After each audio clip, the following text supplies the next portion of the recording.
어떤 것이 건강한 빵이고 우리 몸에 좋은 빵인지 좀 말씀드리겠습니다. 여러분 빵을 좋아하시나요? 맛있으면 좋아하죠. 그래요?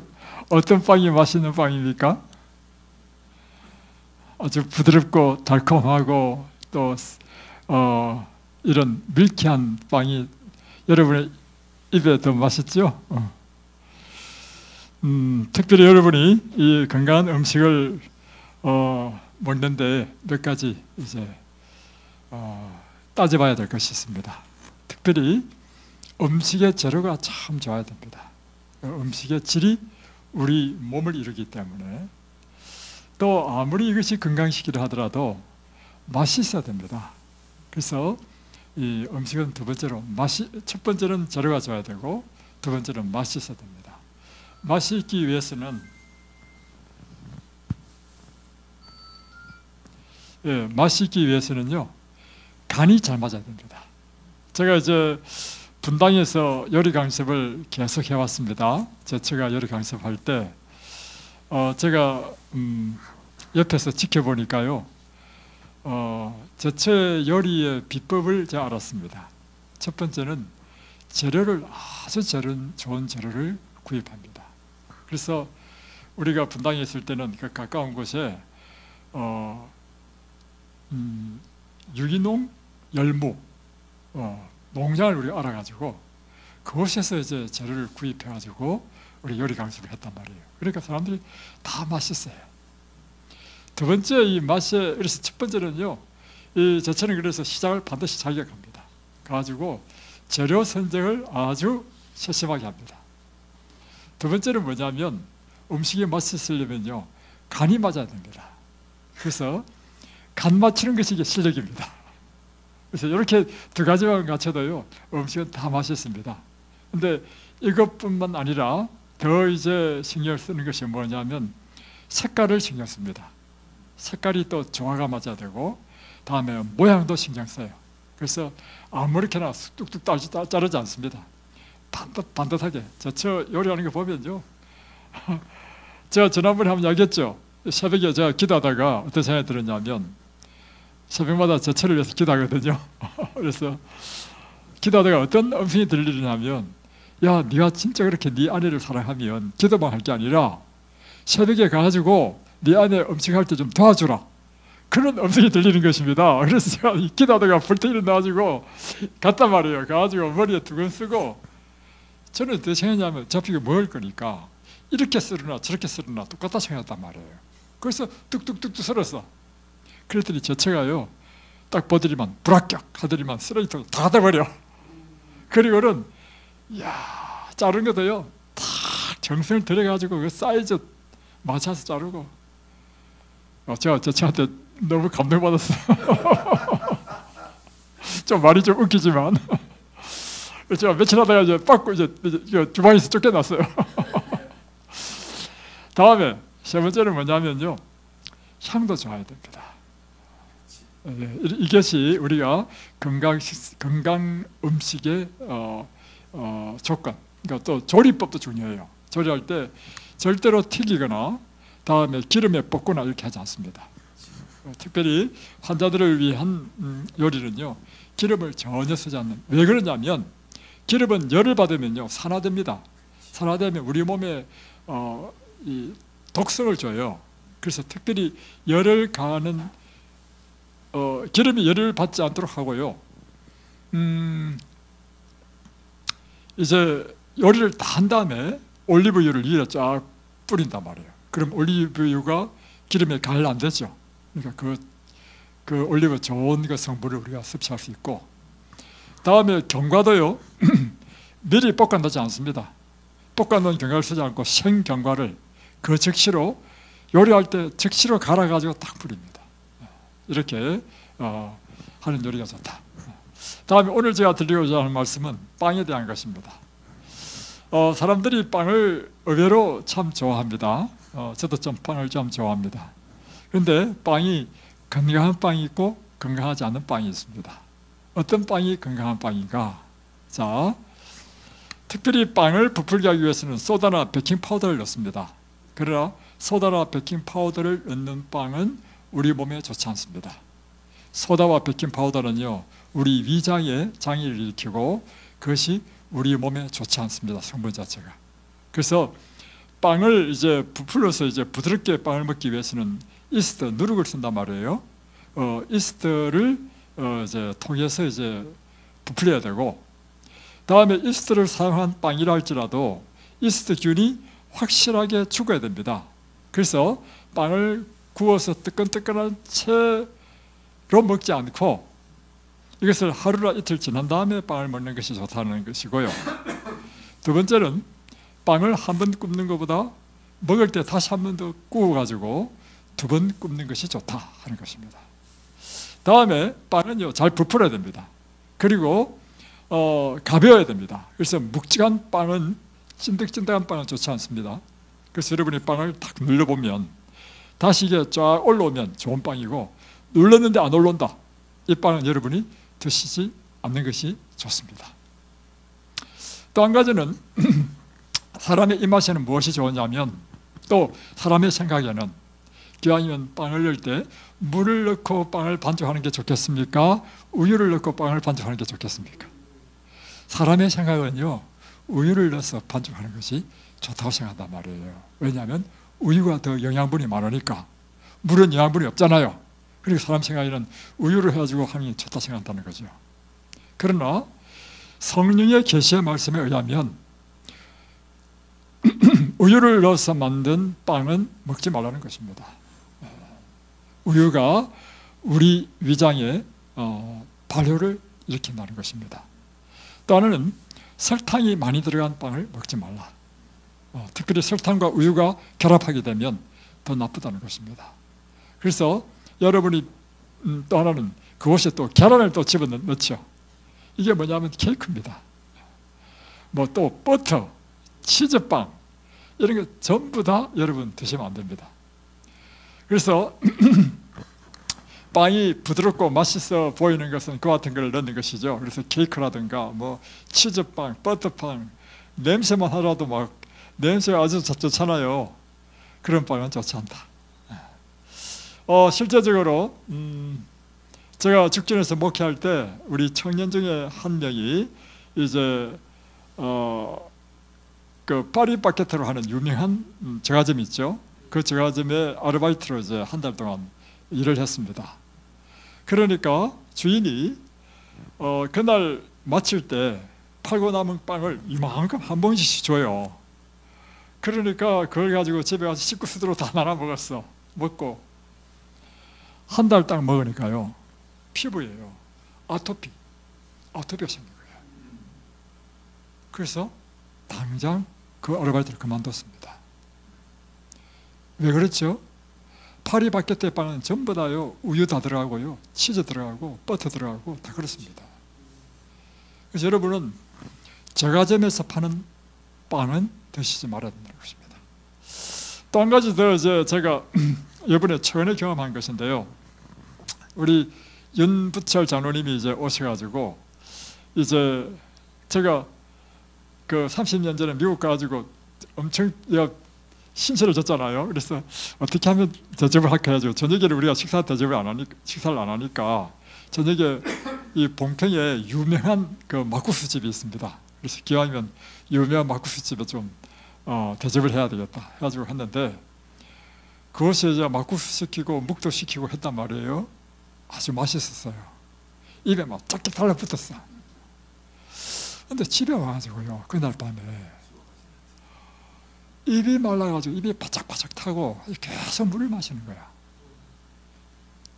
보니까요, 우리가 이곳에서는 조미료 전혀 안 쓰잖아요. 그 맛을 내는 게 다 조미료야. 조미료 안 먹다가 조미료 먹으니까요, 입이 막 타고요. 여러분, 그래서 바깥의 음식을 계속 드시면요, 안 좋습니다. 여러분, 집밥을 드십시오. 그리고 집에서 식사하실 때 조미료를 넣지 말고 순수한 음식을 해서 드시라 하는 것입니다.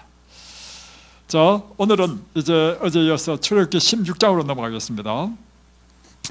이제 드디어 이제 이스라엘 백성들이 마라를 거치고 엘림을 거쳐서 이제 1절에 보면 이스라엘 자손의 온 회중이 엘림에서 떠나서 엘림과 시내산 사이에 있는 신광야에 이르니 애굽에서 나온 지 후 둘째 달 15일이라. 자, 이스라엘 백성이 애굽에서 언제 나왔죠? 유대력으로 1월 15일 날 다 나왔습니다. 6월절 1월 14일이니까 6월절 지내고 나서 바로 그날 밤에 다 나왔잖아요. 1월 15일 날 출발해가지고 2월 15일이니까 딱 한 달 됐습니다. 한 달 됐을 때 지금 어디에 도착했냐면 엘림과 시내 사이에 있는 신광야에 이르렀다 했습니다. 자, 이거를 제가 여러분에게 좀 지도로 보여드리려고 그림을 그려놨습니다. 자, 여기가 애굽입니다. 여기가 가나안 땅입니다. 자, 이 가나안 땅이죠. 여기 애굽이고 원래 살던 곳은 고센 땅이었는데 그것이 람셋입니다. 자, 이곳에서 이제 이스라엘 백성들이 나와가지고 첫 번째 그들이 묵은 곳은 숫곳입니다. 숫곳에서 묵었다가 더 내려가지고 비아히롯이라는 홍해 해변가에 그들이 진을 쳤죠. 그리고 이쪽은 홍해고 이쪽은 지중해입니다. 그런데 하나님께서 이 홍해 중에 가장 좁은 지역입니다. 이 홍해 바다를 가르고 이스라엘 백성들을 이 홍해 바다를 건너게 했습니다. 건너게 해가지고 3일 길을 걸어가지고 온 곳이 어제 본 것처럼 마라였죠. 마라에 왔는데 물이 써가지고 물을 못 먹었죠. 그러니까 하나님께서 모세에게 나뭇가지를 던지라 해서 그 나뭇가지를 던지니까 마라에서 물이 다물이 되었다. 그리고 나서 이제 좀 더 지나가니까 엘림이 있는데 이 엘림은 12 물샘이 있었고 70주의 종려나무가 있는 굉장히 정말 살기 좋은 이 오아시스였습니다. 이곳에서 꽤 오랫동안 있었던 것 같습니다. 그 다음에 이제 출애굽기 16장 1절은 이 엘림을 출발해가지고 시내산과 엘림 사이에 있는 이 신광야에 그들이 이제 머무른 때에 일어난 일입니다. 이제 지도를 보니까 이제 머릿속에 그림이 그려지죠. 예, 이것입니다. 자, 이럴 때 이스라엘 백성에게 심각한 문제가 생겼습니다. 어떤 문제가 생겼냐면 이제 한 달이 됐다 했죠. 1월 15일 날 출발해가지고 2월 15일 됐습니다. 자, 그들이 출발할 때 뭘 가져왔겠어요? 막 각양 곡식이니 뭐 물이니 잔뜩 싣고 이제 왔지만 한 달 오면서 곡식도 떨어지고 뭐 물은 진작 떨어졌고 지금 이런 문제가 닥친 것입니다. 그러니까 2절 보십시오. 이스라엘 자손인 온 회중이 그 광야에서 모세와 아론을 원망하여 또 이 이스라엘 자손이 모세와 아론을 원망했습니다. 왜 원망했느냐? 3절 이스라엘 자손이 그들에게 이르되 우리가 애굽 땅에서 고기 가마 곁에 앉아있던 때와 떡을 배불리 먹던 때에 여호와의 손에 죽었더라면 좋았을 것을 너희가 이 광야로 우리를 인도해 내어 이 온 회중이 줄여 죽게 하는도다. 다시 말하면 지금 배고파서 죽겠다는 것입니다. 그러니 차라리 애굽에서 그 고기가 내가 비록 노예로 살기는 살았지만 고기를 먹었다. 그리고 그 나일강의 풍부한 생선도 먹고 그리고 그 나일강의 풍부한 수분을 기초로 가지고 농사가 잘 됐기 때문에 각종 곡식과 야채를 먹었다. 근데 이제는 먹을 게 없다 이 말이에요. 그래서 모세 아론을 원망했다는 것입니다. 여러분, 이 먹고 사는 문제 참 중요합니다. 지금 사람은 일단 먹어야 삽니다. 지금 못 먹으니까 지금 불평이 나오는 것입니다. 그러니까 이제 하나님께서 말씀하십니다. 4절 그때 여호와께서 모세에게 이르시되 보라, 내가 너희를 위하여 하늘에서 양식을 비같이 내리리니. 하나님께서 이제 모세에게 말씀하십니다. 이스라엘 백성을 위해서 하늘의 양식을 빛처럼 양식을 내리겠다. 그리고는 백성이 나가서 일용할 것을 날마다 거둘 것이라. 백성은 날마다 가서 하나님께서 빛처럼 내리는 양식을 거두라는 것입니다. 자, 그래서 이같이 하여 그들이 내 율법을 준행하나 하지 아니하나 내가 시험하리라. 그러면서 하나님께서 이 양식을 주심으로 또 무엇을 시험하느냐면 이스라엘 백성을 시험한다는 것입니다. 무슨 시험이냐? 내 율법을 지키나 지키지 않나, 그걸 시험하겠다는 것입니다. 자, 그리고 5절. 그런데 날마다 거두는데 여섯째 날에는 그들이 그 거둔 것을 준비할지니 날마다 거둔 것이 갑절이 되리라. 6일째는 평상 일의 2배의 곡식을 거두라고 하는 것입니다. 왜 6일째는 2배 곡식을 거두라 했을까요? 자, 주목해 보세요. 자, 날마다 가지고 그날 하루 먹을 일용할 양식을 이제 거두어서 와서 먹도록 했습니다.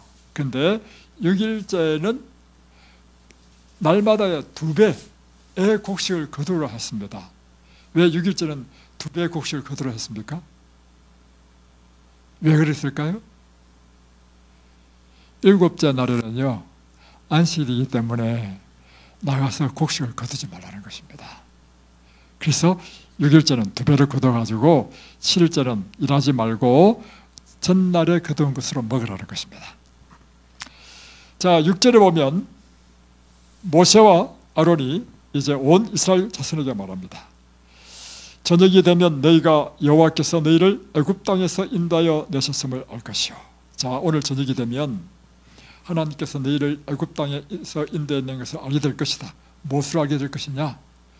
너희에게 날마다 아침 저녁으로 양식을 주심으로 하나님은 너희를 애굽에서 인도해 낸 하나님이심을 보여준다는 것입니다. 7절.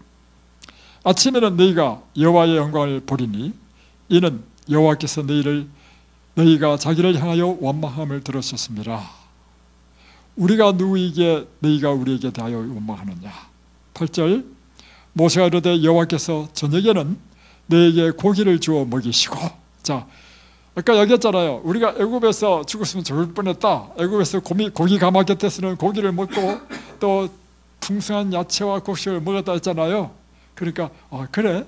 그러면 내가 고기도 먹여주고 양식도 먹여주겠다 하면서 하시는 말씀이 뭐냐면, 저녁에는 너에게 고기를 주어 먹이시고 아침에는 떡으로 배불리시니 이는 여호와께서 자기를 향하여 너희가 원망하는 그 말을 들으셨습니다. 우리가 누구냐? 너희의 원망은 우리를 향하여 함이 아니요 여호와를 향하여 함이라. 9절. 모세가 또 아론에게 이르되, 자, 이스라엘 자손의 온 회중에게 말하기를 여호와께 가까이 나오라. 여호와께서 너희의 원망함을 들으셨느니라 하라. 아론이 이스라엘 자손의 온 회중에게 말하며, 자, 다 뛰어넘겠습니다. 다 뛰어넘고 13절부터 보겠습니다. 저녁에는 메추라기가 와서 진에 덮이고. 저녁에는요, 메추라기 떼들이 막 쫙 진에 덮이면 사람들이 가가지고 메추라기 떼를 잡아가지고 고기를 배불리 먹게 한다는 것입니다. 또 아침에는 이슬이 진주위에 있더니. 자, 아침에는 이슬이 내리는데 이게 이슬이 아니고, 잘 보세요. 그 다음날 보니까 14절. 이 이슬이 마른 후에 광야 지면에 작고 둥글며 서리같이 가는 것이 있는지라. 작고 둥글고 서리 같다. 흰 색깔의 조그만 알갱이가 동글동글동글하게 있다는 것입니다. 자, 다음 15절. 이스라엘 자손이 보고 이것이 무엇인지 알지 못하여. 그러니까 한 번도 본 적이 없어. 그래서 말하기를, 야, 이것이 무엇이냐? 이것이 히브리 말로 뭐냐면 만나입니다. 만나. 이것이 무엇이냐? 그래서 자기가 처음 보는 것이기 때문에 이것이 무엇이냐 했는데 그것이 이 음식의 이름이 된 거예요. 만나. 자, 다음에 이것에 대해서 31절 보십시오. 자세히 설명했습니다. 31절 뛰어넘어가서 이스라엘 자손이 그 이름을 만나라 하였으며 가시같이 희고 맛은 꿀섞은 가자와 같았더라. 이 만나의 색깔은 뭐예요? 흰색깔이고 가시 같고 다음에 그 맛은요 꿀섞은 과자처럼 아주 단 음식이었다 하는 것입니다.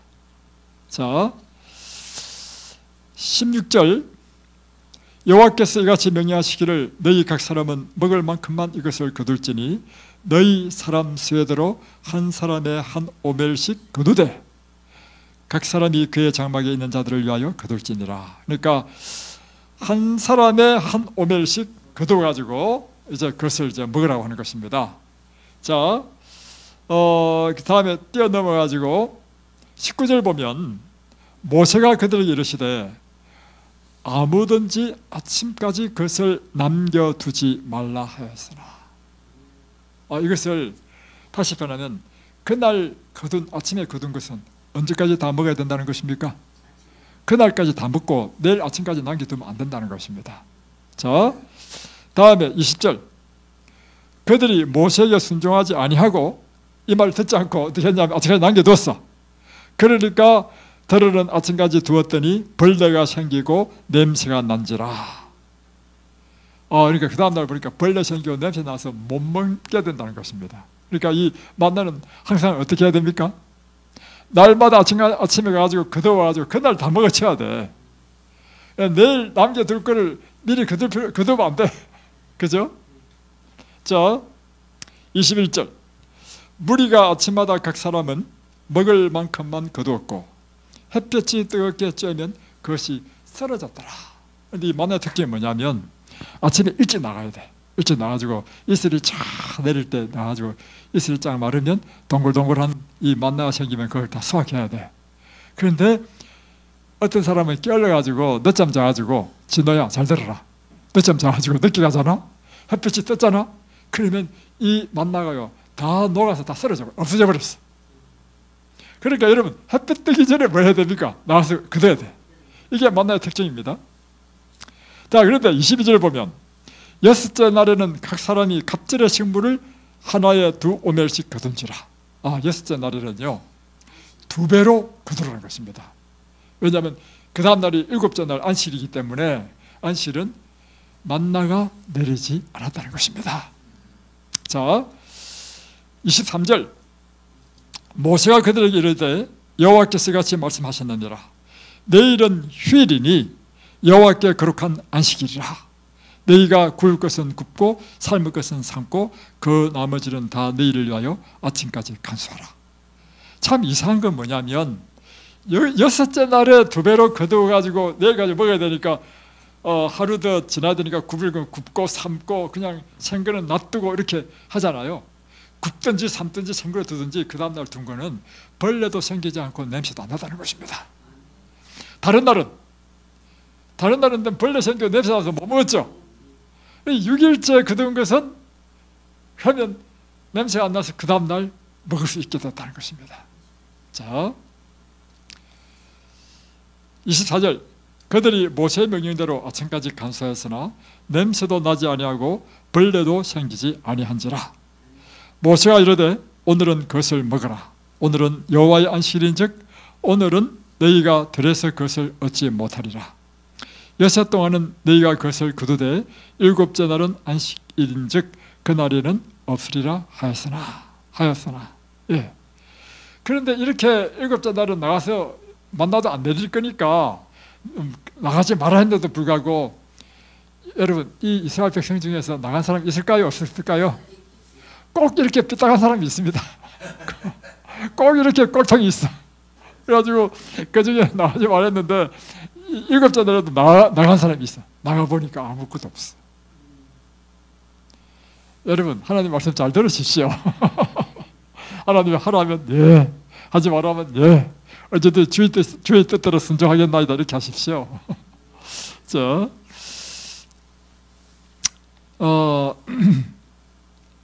그러니까 28절에 여호와께서 모세에게 이르시되 어느 때까지 너희가 내 계명과 내 율례를 지키지 아니하려느냐. 볼지어다 여호와가 너희에게 안식일을 주므로 여섯째 날에는 이틀 양식을 너희에게 주는 것이니 너희는 각기 처소에 있고 일곱째 날에는 아무도 그의 처소에서 나오지 말지니라. 그러므로 백성이 일곱째 날에 안식하시니라 했습니다. 자, 그리고는 이제 두 가지 명령을 하는데, 하나는 뭐냐면 이 만나를 기념하기 위해서 항아리에 이 만나를 보관하라. 그리고는 하나님의 십계명이 들어있는 법궤, 그 십계명 안에 앞에 그 항아리를, 만나 항아리를 두라 했고요. 두 번째는 이 만나가 언제까지 내렸을까요? 방금 그것은 32절 33절이고요 다음에 35절에 보면 사람이 사는 땅에 이르기까지 이스라엘 사람이 자손이 40년 동안 만나를 먹었으니 40년 동안 만나가 내렸다는 것입니다. 그리고 가나안 땅 접경에 이르기까지 그들이 만나를 먹었더라. 그러면 언제 만나가 끊어졌을까요? 그들이 가나안 땅 들어가려고 할 때 만나가 딱 떨어졌습니다. 자, 이것이 여호수아 5장인지 한번 보겠습니다. 여호수아 5장 한번 펴보십시다. 여기 보면 여호수아 5장 12절이네. 또 그 땅의 소산물을 먹은 다음 날에, 이게 뭐냐면 이제 드디어 가나안 이 여리고 성 앞에서 그 땅에서 나는 소산물, 이제 곡식과 야채를 먹었단 말이에요. 먹는 날에 무슨 일이 났냐면 먹은 다음 날에 만나가 그쳤으니, 만나가 이제 더 이상 내리지 않았습니다. 이스라엘 사람들이 다시는 만나를 얻지 못하였고 그 해에 가나안 땅의 소출을 먹었더라. 그러니까 만나는 언제 동안만 내렸습니까? 이스라엘 백성이 40년 동안 광야 생활할 동안에만 만나가 내렸습니다. 자, 오늘 이 만나의 사건을 통해서 우리가 배워야 할 영적인 교훈은 무엇인가 하는 것입니다. 그것을 오늘 한번 생각해 보십시다. 이스라엘 백성이 내리신 이 만나의 사건은 우리에게 어떤 영적인 교훈을 주는가? 첫 번째는요, 하나님은 우리의 필요를 아신다. 그리고 하나님은 우리의 필요를 채워주신다 하는 것입니다. 이스라엘 백성들이 이제 출애굽해가지고 광야에 들어왔으니, 광야는 그야말로 삭막한 풀 한 폭이 나지 않는 그런, 물론 풀 한 폭이 안 나는 게 아니네. 뭐 숲풀도 있고 하지만 곡식이 안 되는 곳입니다. 야채가 안 되는 곳입니다. 그러니까 이스라엘 백성들이 양식을 얻을 수 있는 곳이 못 돼요. 그러면 이제는 이스라엘 백성들의 가장 큰 문제는요, 먹고 사는 문제입니다. 그러니까 지금 이스라엘 백성들이 출애굽기 16장에서 온 회중이 모세와 아론을 원망해서 하는 말이 뭡니까? 우리 여기서 먹을 것이 없다. 내 차라리 애굽에 있을 때는 그 고기 가마 곁에서 고기도 먹고 생선도 먹고 뭐 배추도 먹고 파도 먹고. 하나님께서 이스라엘 백성들이 지금 광야에 나오면 먹을 것이 없는지를 아실까요? 모르실까요? 아시죠? 그리고 이스라엘 백성들이 이곳에서 뭐 양식을 구할 방법이 있습니까? 방법이 없죠. 그것도 하나님께서 아실까요? 그러면 하나님께서 어떻게 하시겠습니까? 하나님께서 먹여 살려야지 이제는. 그죠? 그게 여러분 믿음입니다. 하나님은 우리의 처지와 형편을 아십니다. 그리고 우리가 이처럼 이런 상황에서 우리 인생에 중대한 문제가 생길 때는 하나님께서 그것을 해결해 주시는 분이시고 채워주시고 필요를 채워주시는 분이시라는 사실을, 이것이 믿는 것이, 이것이 바로 믿음인 것입니다.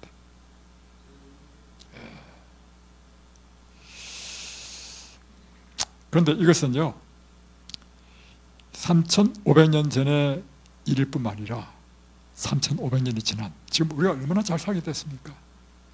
이렇게 잘 사는 것 같지만요, 이 잘 사는 이 시대도요, 우리 인생의 최고의 문제가 뭔지 아십니까? 먹고 사는 문제입니다. 그러니까 지금 출애굽의 이야기는요, 3,500년 전에 그 광야에서 아무 물 것 없는 그 시대 사람들의 문제이기도 하지만 오늘 우리가 외경상으로 보면 막 엄청 풍부하잖아. 쉽게 표현하면 미국은 한국보다 더 풍부해. 그런데 여러분 질문하겠습니다. 그 풍부한 미국 과일과 야채가 얼마나 싼지 막 대단히 몇백만 평에 막 재배를 하고 해가지고 막 엄청나게 쏟아져. 그러면 그 풍부한 나라에서 거지는 없어야지. 그런데 미국 가보면요, 홈리스를 가지고 거지가 엄청 많아. 마찬가지입니다. 우리나라에도 지금 뭐 풍부하고 모든 것이 발전되고 뭐 잘 살잖아요. 그럼에도 불구하고 모든 사람의 문제는요, 날마다 어떻게 먹고 사냐가 제일 중요한 문제입니다. 그러니까 여러분, 예수님께서 산상보원에서 설교하실 때 설교를 듣는 사람들의 얼굴 표정을 딱 보니까 얼굴 표정에 수심이 가득해. 염려가 가득해. 그러니까 예수님께서 이 산상보원의 백성들을 쭉 보면서 하신 말씀이 뭐냐면, 그들의 염려와 수심을 보고 하신 말이 뭐냐면, 무엇을 먹을까, 무엇을 마실까, 무엇을 입을까 염려하지 말라. 그러면서 예수님께서요, 이 산상보원 6장에서 몇 번을 하냐면 염려하지 말라, 염려하지 말라 6번이나 반복해서 합니다. 그러니까 그만큼 각 시대마다 사람에 있어서 제일 중요한 문제는 뭐냐면 먹고 사는 문제라는 것입니다. 그러나 여러분 기억하십시오. 하나님을 믿지 않는 이방인들과 하나님을 믿는 하나님의 백성의 차이가 있습니다. 예수님께서 말씀하셨죠. 이런 모든 것들은 이방인들이 구하는 것이라 했습니다. 그러니까 하나님을 믿지 않는 사람들은요, 오직 생각이 그에만 꽂혀 있는 사람이에요. 그러나 하나님을 믿는 백성은요, 똑같은 인생을 살고 똑같은 문제를 갖고 있지만 우리의 관심이 그 문제에 꽂혀 있는 사람이 아니라 하나님의 나라와 그 일을 구하는 사람이라. 왜 그런가?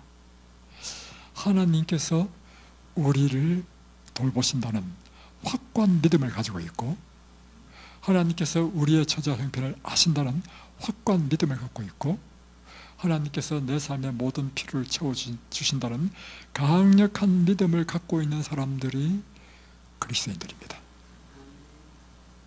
그래서 예수님께서 실물교훈으로 하신 말씀이 이것입니다. 야, 너 공중의 새를 보라?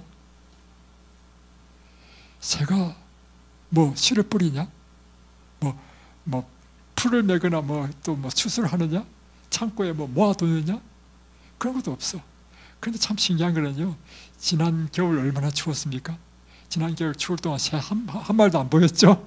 근데 봄이 되니까 지금 막 온 천지만체 새들이 짝짝짝짝 그러잖아요. 도대체 이 새들이 어디서 뭘 먹고 살았나? 그때 예수님께서 하신 말씀이 뭐냐면, 저 새를 보라. 누가 먹이느냐? 천부께서 돌보시고 먹이지 않느냐? 들의 백합화를 보라. 지금 보세요. 지금 이제 봄이 돼가지고요, 지금 뾰족뾰족 올라오고 있습니다. 이 싹들이요. 그 백합화는 누가 입히느냐? 하나님 아니냐? 그런데 보세요. 이 모든 새든지 꽃이든지는 하나님께서 누구를 위해서 창조하신 것입니까? 우리 인간을 위해서 창조하신 것이죠. 하물며 우리 인간을 위하여 창조한 저런 것도 하나님께서 돌보시는데, 하물며 이 만물의 영장인 너일까 보냐. 그래서 여러분 기억하십시오. 하나님께서 우리를 돌보신다는 사실을. 엘리야가요 3년 반 가문 동안에 이제 그리시나가에 가서 이제 숨었습니다. 그러니까 먹고 살 길이 없어요. 그러니까 하나님께서 하신 일이요, 까마귀를 통해서 날마다 떡과 고기를 물어날랐습니다. 놀랍죠? 그리고 이제 사렙다 과부의 집에 갔습니다. 사렙다 과부의 집이 이제 드디어 이제 가뭄에 이제 다 식량이 다 떨어져가지고 이제 밀가루통에 마지막 밀가루와 마지막 기름을 사용해가지고 떡을 구워서 딱 먹고 자기 아들과 자기가 딱 죽으려고, 과부예요. 딱 죽으려 했는데 엘리사가 왔어. 엘리야가 왔어. 와가지고 야, 먼저 나한테 먼저 떡을 구워서 달라 한 거예요. 지금 그러니까 자기하고 자기 아들하고 딱 먹고 딱 죽으려 했는데 엘리야가 와가지고 자기한테 떡을 달라는 거예요. 그래서 해가지고 먼저 딱 드렸습니다. 그때로부터 이 집안에요, 날마다 이 가루통이요, 그날 먹을 가루만 딱 생겨, 그날 먹을 기름만 딱 생겨. 또 탁탁탁 다 들어서 먹었어. 내일 죽을 것 같지요? 내일 또 보니까 내일 또 그날만큼만 또 딱 생겼어. 한 차에 왕창 생긴 게 아닙니다, 여러분. 날마다 여러분의 생애도 마찬가지입니다. 여러분의 마음은 이거잖아요. 좀 꽉 재어놓고 내 평생 동안 먹고 딱 재어놓으면 내 노후가 걱정이 없을 것 같지요? 그죠? 하나님께서는 그렇게 하지 않으시고요, 날마다 우리의 필요를 공급하시는 것입니다. 제가 참 감동적인 글을 봤는데요, 뭐냐면 동구권의 공산국가 중에 하나인데 나라 이름을 잊어버렸습니다. 그곳에서 문서 전도하는 사람이 체포되었습니다. 공산당이 제일 싫어하는 것이 예수를 전하는 사람이죠. 그래서 문서 전도가 뭐냐면 책을 통해서 예수님을 전하는 사람이잖아요. 그래서 체포를 했어요. 그리고는 독방에 가두면서 내가 믿는 하나님이 너를 먹여 살리는지 한번 두고 보겠다 하고는요, 물 한 병만 딱 던져주고 일주일인가를 그냥 독방에 쳐넣고는 그 밥을 안 줬어. 이제 일주일 만에 이제 딱 가면서 이 사람이 지금 굶어가지고 지금 초죽음이 됐겠다 싶어서 갔단 말이에요. 갔는데 가까이 가니까 막 찬미 소리가 나. 이게 웬일이지? 하고는 이제 딱 문을 열고, 야, 너희 하나님이 너를 먹여 살렸냐 하니까, 예, 우리 하나님이 저를 먹여 살렸습니다 하니까, 누가? 하는 거야. 그래서 손바닥에 빵 조각을요, 요만큼씩 이것이 7개 쭉 있는 거야. 7개인가 몇 개인가 쭉 있어. 야, 이거 어디서 났냐? 그러니까 그거요, 하나님께서 저에게 날마다 먹이셨습니다 하는데, 그때 마침 이 감옥에 이 창틀 사이에 틈이 요만큼 있는데 이 틈 사이에 야오하고 고양이가, 까만 고양이가 야오하는 거야. 하더니만 딱 보니까 자기 집 고양이야. 근데 자기 집 고양이가 뭐냐면 입에다가요, 자기 집에 있는 빵을 물고 이한테 갖다 준 거야. 빵을 물고 딱 와가지고 빵을 딱 들이치고 가버리는 거야. 날마다 이 간수, 이 공산당인 이 간수의 집에 있던 그 고양이가요, 빵을 물어가지고 갖다 주면 이 감방에 있는 이 예수를 전하는 사람이 먹고는요, 고양이가 물었던 그 잎부분은 이제 딱 떼놓고 안 먹고 모아둔 거야. 그걸 딱 보는 순간, 와, 정말 하나님 살아계시다 하고는 그 간수가요, 예수를 믿게 됐다는 것입니다.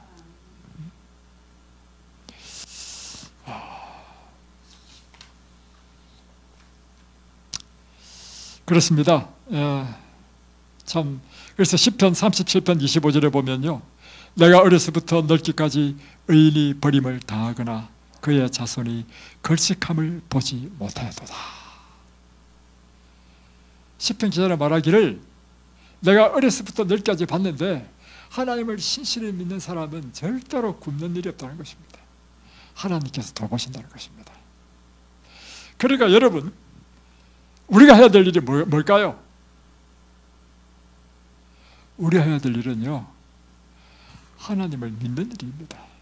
그분이 나를 도우시는 분이시다, 그분이 내 필요를 채우시는 분이라는 믿음을 가지고 우리가 해야 될 일은요, 그러므로 하나님의 나라와 그 일을 구하는 일을 우리가 해야 되는 것입니다.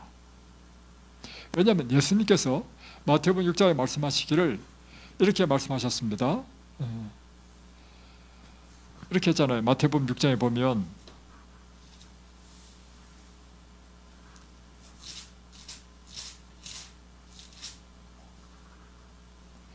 그러므로 염려하여 이르기를 무엇을 먹을까 무엇을 마실까 무엇을 입을까 하지 말라. 32절, 이는 다 이방인들이 구하는 것이라 너희 하늘 아버지께서 이 모든 것이 너에게 있어야 할 줄 아시느니라. 그런즉 너희는 먼저 그의 나라와 그의 의를 구하라. 그리하면 이 모든 것을 네게 다 하시리라. 그러니까 우리가 먼저 하나님의 나라와 의를 구하면 우리 삶에 필요한 모든 것을 하나님께서 다 채워주신다는 것입니다. 그러면 여러분, 하나님의 나라를 구하는 게 뭘까요? 하나님 나라를 구하는 것이요, 하나님 나라, 곧 하나님의 복음을 받아들이고 이 복음을 전하는 것이 하나님 나라를 위한 것입니다. 그리고 예수님께서 궁극적으로 하나님 나라가 완성되는 것은 재림으로 인해서 완성되죠. 예수님의 재림을 사모하고 하나님께 영광을 돌리는 삶이 곧 하나님의 나라를 위한 삶이고, 그분의 의를 구하라. 그분의 의를 구한다는 건 뭘까요? 하나님의 뜻에 온전히 복종하라는 것입니다. 사람은요 언제나 두 가운데 한 가지입니다. 자아중심적인 삶을 살든지 아니면 하나님 중심적인 삶을 살든지 둘 중에 하나입니다. 자아중심적인 삶이란 무엇이냐면 내 뜻과 포부를 위해서 사는 것이고요, 하나님 중심의 삶이란 하나님의 뜻과 하나님의 목적을 위해서 사는 삶입니다. 그러니까 하나님의 나라와 의를 구하라는 의미는 뭐냐면 내 뜻과 내 포부, 내 계획을 위해서 사는 것이 아니라 하나님의 뜻과 하나님의 목적을 위하여 살아라고 하는 것입니다. 그러면 우리 삶의 모든 우리 육적인 모든 필요를 하나님께서 채워주신다 하는 것입니다. 두 번째, 이 만나의 경험은 우리에게 무엇을 이야기하냐면 날마다 우리가 떡을 먹어야 사는 것처럼 날마다 하나님의 생명의 떡을 먹으라고 하는 것입니다. 예. 이것이 예수님께서 직접 하신 말씀인데 요한복음 6장을 보겠습니다. 요한복음 6장